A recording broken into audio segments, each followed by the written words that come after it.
What if I told you Mena didn't just walk into court today with a statement? She walked in with a loaded weapon. And no, not a gun. Something far more dangerous. Files so toxic, so damning, the judge had to call for a recess mid-hearing. All it took was one line from her. "Play the audio, Your Honor." Calm, controlled, like she knew exactly what was coming. Then, boom, a voice played over the courtroom speakers. "Delete the records. I'll handle Erica later." You could hear a pin drop. Mendeecees turned pale. His lawyer nearly dropped his notes. The courtroom froze. Where did this come from? How long had Erica been holding on to this? And why now? Is this revenge? Protection? Or is this Erica finally saying, "I'm done playing the victim"? Because what happened next shook the entire courtroom and possibly the foundation of Mendeecees' public image. Fans were in tears, producers were in panic, and one juror even asked to be excused. You think you've heard the whole story? Trust me, you haven't heard anything yet. Mena came dressed for war. Clad in all black, carrying a folder so thick it looked like a miniature coffin for Mendeecees' career. And when her lawyer stood up, the temperature in the room dropped. "Your Honor, we are submitting sealed documents previously protected under NDA, including audio files, text logs, and video clips relevant to the paternity dispute and financial concealment." Gasps filled the courtroom. Mendeecees looked like he'd swallowed glass. This wasn't about a DNA test anymore. It wasn't just about finances. This was about lies, manipulation, and a woman who had finally stopped staying silent. Weeks before this, fans noticed Erica acting strange on social media. Cryptic tweets, Instagram stories zoomed in on receipts, baby shoes captioned, "Hope." People thought she was grieving. Turns out she was gathering evidence. And that anonymous Reddit leak? The one with supposed texts between Mendeecees and someone under a burner name Drayar? They were real. They were Exhibit A. Shut Erica down before court. He thought no one would find out, but Erica did. And now the whole world knows. The judge gave permission to unseal a portion of the evidence. Erica's lawyer calmly tapped play on a small device. The courtroom speakers crackled before a chilling voice, allegedly Mendeecees, echoed through the room. "You think I'm going to let her take everything? I'll delete the trail before she ever steps into a courthouse." The reaction was instant. Gasps, shock. Even reporters dropped their pens. Mendeecees' lawyer shot up to object. "Your Honor, we question the authenticity of this audio. It could be AI generated. But Erica's legal team was already 10 steps ahead. We've had it forensically verified, time-stamped, GPS tagged, and authenticated. By an independent lab 3 weeks ago," her lawyer replied with a smile. This was no longer just a courtroom. It had become a crime scene. And the weapon? Erica's voice, her timing, and the receipts she'd been waiting to unload. Then came the next bombshell. The texts, blown up on a large screen. Every punctuation mark visible. Conversations between Mendeecees and someone saved only as C, rumored to be a former assistant. They discussed moving money from joint accounts, hiring a ghostwriter for legal statements, and crafting a PR spin before Mona finds out. Wait, Mona? Yes. Mona Scott Young, executive producer of Love and Hip Hop. Her name entering the chat meant this was no longer personal. It was network-level liability. Meanwhile, outside the courtroom, the internet was on fire. Twitter threads exploded. Reddit was melting. Instagram Lives showed blurry screenshots and dramatic reactions from self-proclaimed cousins of Erica. It was chaos, and Mendeecees sat frozen in the middle of it all, jaw tight, eyes darting as more evidence rolled out. Then Erica's sister, Omarosa, was spotted wiping away tears. A reporter overheard her whisper, "She didn't want to do this, but he made her." And just when it seemed the bombshells were done, Exhibit BA was introduced. A digital folder titled Baby Proof Plan. Final. The contents?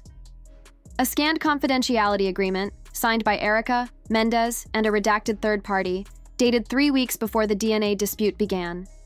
The document stated that test results, custody talks, or any settlements were to remain strictly off-record. So why was this now public? Because Erica found out the DNA report she was shown had allegedly been doctored. Two versions of the same report were displayed side by side, both featuring the same child's name. But one listed the father as Mendeecees, the other simply as inconclusive. Her legal team had obtained the real, untouched lab report via a sealed subpoena. Both documents originally named Mendeecees as the father. Someone had altered the version sent to Erica.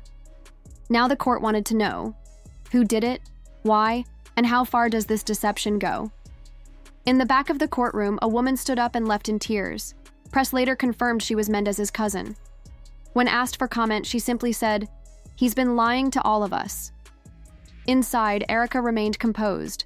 Only once did her hands tremble when she stated under oath, "I wasn't trying to ruin him. I was trying to protect my son from lies." The judge immediately called for a recess, but not before issuing a strict warning. This court will not tolerate tampering, threats, or interference with evidence. As Erica stepped out briefly, surrounded by legal aides, Mendeecees remained behind, hunched over, whispering with his attorney. But then, the twist no one saw coming. A reporter's phone buzzed. A live message from an inside source claimed that video evidence existed, not just audio. Footage that could allegedly place Mendeecees at the lab on the day the falsified report was created, despite his claim of being out of state. If true, this wasn't just perjury. It was premeditated fraud. Moments later, as the courtroom came back into session, Erica re-entered, holding her phone and whispering to her lawyer. The judge took their seat. The room fell into silence. Then her attorney stood. "Your Honor, we have video." The judge leaned forward, eyes narrowing behind rimless glasses. A murmur rippled through the court. Somewhere in the back, a producer whispered, "Cut to audio. This is going live." Erica's lawyer approached the evidence table, placed a slim black USB stick down, and said, "We are submitting the footage. Now." Surveillance footage obtained from a private source directly contradicts the defendant's previous alibi. The courtroom froze. "From where?" the judge asked, cautious but clearly intrigued.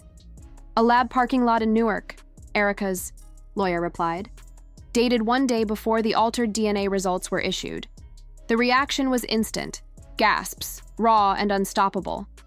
The lights dimmed, the screen lit up, and there he was, Mendeecees, allegedly, hoodie on, dark cap pulled low, entering the building. Through a side door, no entourage, no cameras, no distractions, just facts. The timestamp on the footage matched exactly with the date Mendeecees had previously sworn under oath that he was in Atlanta, filming a love and hip-hop reunion special. Inside. The courtroom, Mendeecees' lawyer rose, ready to object. But before a word left his mouth, the footage zoomed in, capturing a reflection in the lab's glass door. His face, clear as day. Silence, thick and electric, the kind that makes even the air feel heavy. "Your Honor," the defense finally spoke, voice faltering, "we dispute the legitimacy of this footage. It could have been staged." But the judge raised a hand. "We're taking a 5-minute recess. I want both sides ready with their arguments." The screen went black. Erica lowered her eyes and whispered to her attorney. Mendeecees reached for a water bottle, missed it, and let his hand fall limp on the table. Behind him, his mother clutched, her rosary tightly. Outside, chaos erupted like a dam breaking. Bloggers were live streaming frame-by-frame breakdowns. Exclusive, Mendeecees caught on tape. Fake daddy files. Our Erica's bombshell, a courtroom nuke. One fan posted, "I believed in this man. I defended him. He played all of us." Another commented, "She held this like a nuke and waited for the courtroom to detonate it. Queen behavior."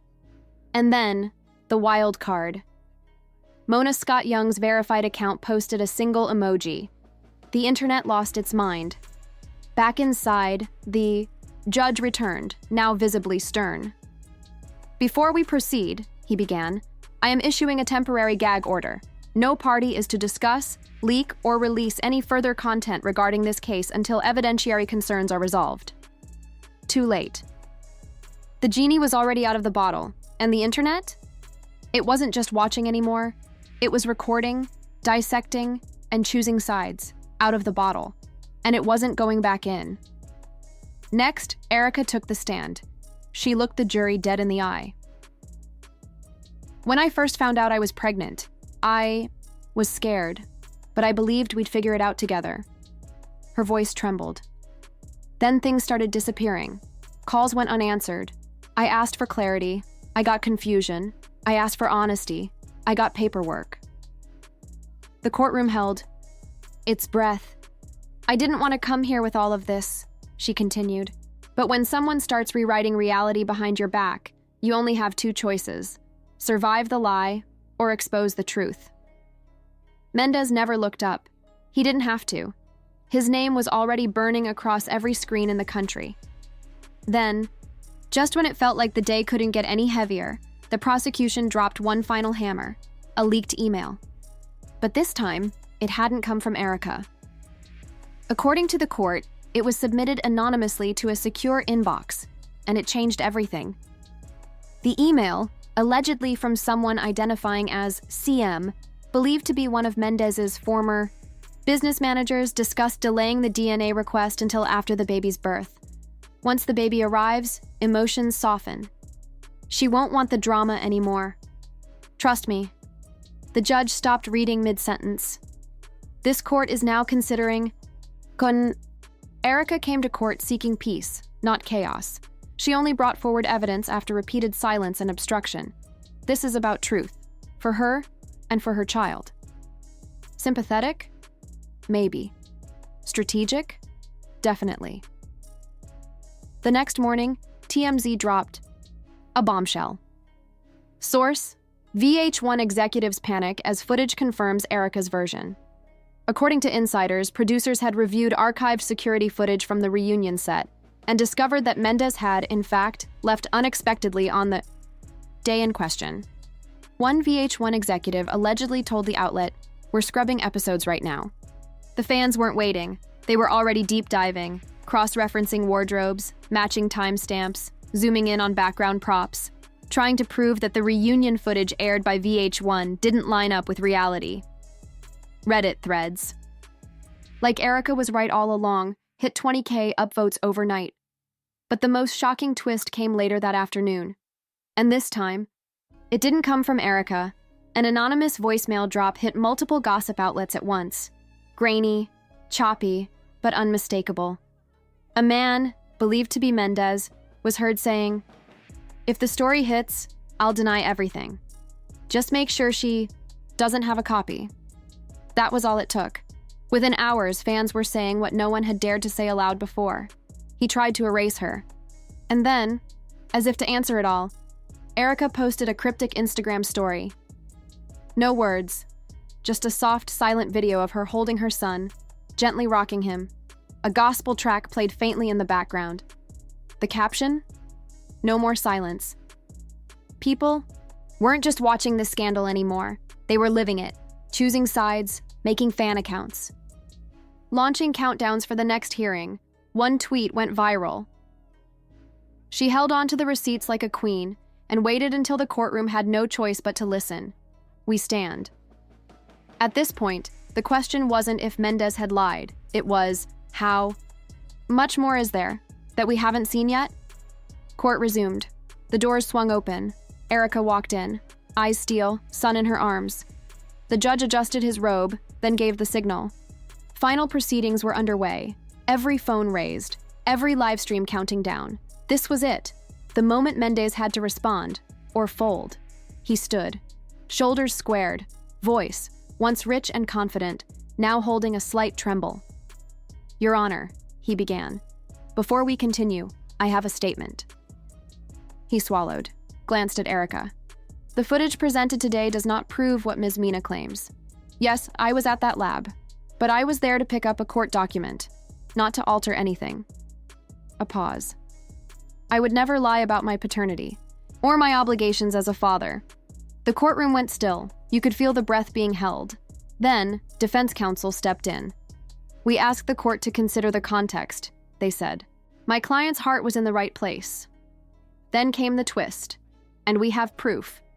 A second USB stick appeared, this one handed to the court by Mendeecees' own team. They plugged it in, Everyone leaned forward. The screen blinked. The speakers crackled. Then, error, message, file corrupted, gasps, disbelief. Viewers outside cried foul. Reddit lit up with whispers of sabotage. The judge's brows lowered. "Counsel," he asked sternly, "are you alleging the opposing side tampered?" "With your evidence?" The defense stammered. "No, Your Honor. Just technical difficulties. But the damage? Already done." The room smelled foul play. Then, Erica's lawyer rose. Cool, smooth, calm as ever. "Your Honor, if the defense's own files are unreliable," he said, "then we will rely solely on our verified audio, texts, and video presented earlier." He sat, nodding once, like a final move in a game that was already over, sealing the case. In the back, Omarosa bit her lip, holding back emotions that had nowhere to land. Mendez scanned the courtroom, eyes darting, looking for help that simply wasn't coming. His once loyal cousin sat still, stone-faced. No more tears, just one silent expression: betrayal. Then the prosecution made their final move. A digital forensics expert took the stand, short, precise, no drama, just data. He walked the jury through metadata charts, digital fingerprints, and timestamp patterns. "All files from Ms. Mena's team," he said, "are consistent with original creation dates and unaltered signatures." Then he turned to the defense's so-called evidence. "These files," he pointed, "have mismatched encoding, a clear sign of post-production manipulation." Gasps, scribbled notes. One juror underlined the words, "possible misconduct." Next came the emotional blow. Tillman, a childhood friend to both Erica and Mendez. He read out old private DMs from Mendez. "I fear I'll lose everything, even our son's future, if I don't control the narrative." His voice cracked. The room trembled. Loyalty had shifted. The truth had found a new witness. The judge exhaled and then waved the jury out, tasking them with deliberation. Not yet on paternity. But first, on the possible evidence tampering. As the jury filed out, Erica turned to the cameras, voice barely above a whisper. "I did this for my baby, not vengeance. Truth." Her eyes locked with Mendez. He looked away. The courtroom lights reflected off tears he could no longer hold back. Outside, chaos, chance of truth wins, and cover-up exposed. Rattled the courthouse gates. Twitter trended with, "Fake files thrown out. Car truth. Wins."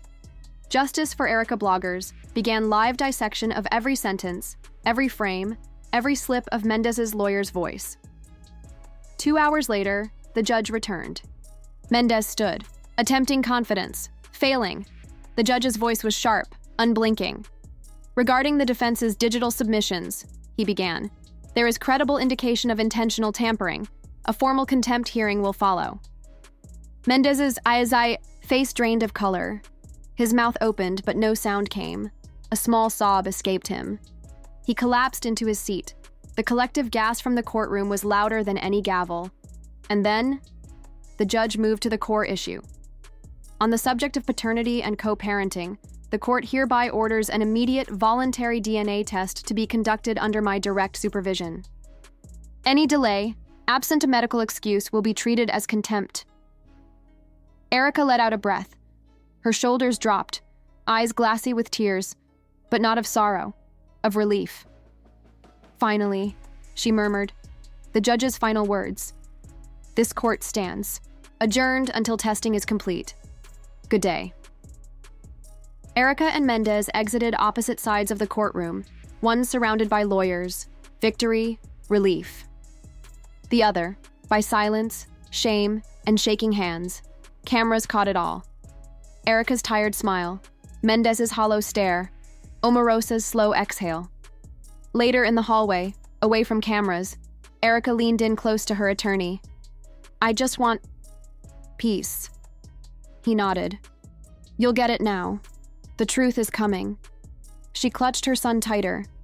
Not a trophy, not proof, but the reason she walked through the fire. A smile. Brief, real. Erica offered it to the crowd outside the courthouse, not for the cameras, but for herself and her son. A mother's triumph, forged in fire. Inside, Mendeecees sat alone in a private room. His attorney, War, leaned in. Face unreadable. "You need to prove you're the father now," he said. "There's nothing left but action." Mendeecees nodded slowly. His expression hardened, resolve flickering behind his eyes. "I'll do whatever it takes." That night, both camps mobilized. Erica's team secured the court-appointed DNA appointment. Mendeecees' side retained new legal counsel. Both issued public statements. Erica's was clear, maternal, resolute. "This is about moving forward, not for drama, but for my child." Mendeecees' was more reserved. "I'm seeking clarity and reconciliation." But clarity took a hit when an anonymous account leaked a court audio snippet, raw, unedited. The voice, the judge, off the record saying, "This child deserves more than drama, he deserves the truth." The clip vanished quickly, but not before fueling speculation and online chaos. In the final days before the test, fans polarized. Some held prayer vigils for Erica and her son. Others launched support hashtags for Mendeecees, calling for redemption. Reddit exploded with lab theories. Which one, where, how they'd secure results. TikToks popped off with countdowns and themed edits. "Will it be live-streamed?" one user joked. "No spoilers, just swab and suspense." Then came the morning of testing. Dawn. Erica posted a photo. 2 tiny baby socks, resting on a glass table beside a courthouse appointment slip. Caption: 1. Step closer to truth. Hours later, Mendeecees' account answered with an image of the DC skyline at sunrise. Caption: "A new day for all of us." The stage was set. No leaks, no cameras. The DNA test would be conducted by a judge-appointed third party. Security sealed. Chain of custody airtight. Still, that didn't stop the public from speculating. What if it's not his? Will she cry? Will he? What if it is his, and he knew all along? Comment sections flooded with wild theories. This is the most honest moment they'll ever share.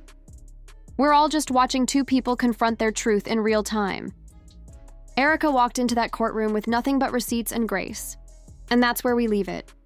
On the brink of truth. Because when that swab hits the lab, everything changes: reputation, parenthood, future. So tell us, what do you believe will happen? Will Mendeecees finally own up? Or will this DNA test be the next bombshell? Drop your theories below. Let's see who's been paying attention. In our exclusive episode, DNA Day, the final verdict.